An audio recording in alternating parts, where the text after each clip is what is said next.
Pamirsa pembangunan ring daerah Kebausang sampun memargi becik, yening kewentanan SDM ipun sampun meduwi kualitas, santukan SDM inucap sane pacang ngewangun ring widangnya nih. Sayan ageng kualitas SDM-nya nih mejantan sayan becik ngeruruh selah ring selah pekaryan.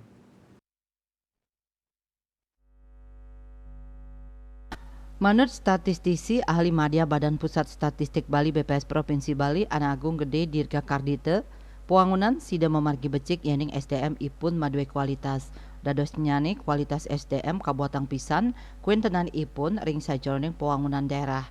Selain saking kuentenan pamikarya ring Bali sane selami puniki mungguh ring tingkat pengangguran terbuka TPT Kantun Kirang, pamekas ring Februari war sekali tali 3 likur, kauningin sawetara petang dasa 3% pamikarya ring Bali, wantah madue pendidikan SD, atenge pamikarya ring Bali wantah kantos pendidikan SD.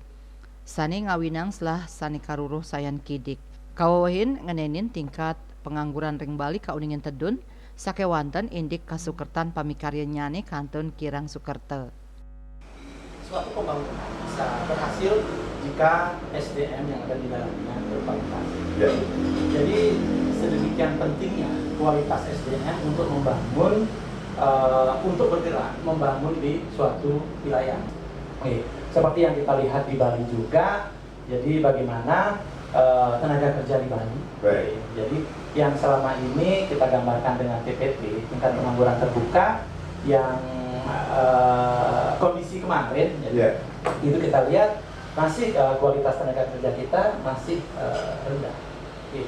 Jadi pada Februari kemarin, jadi tercatat masih sekitar 43% tenaga kerja kita di Bali berpendidikan SD.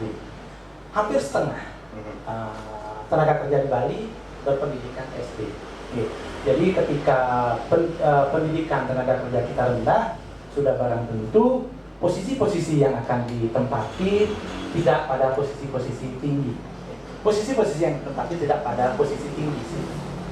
Sehingga pengangguran kita rendah, akan tetapi kesejahteraan tenaga kerja kita menjadi kurang sejahtera. Saputra Bali TV.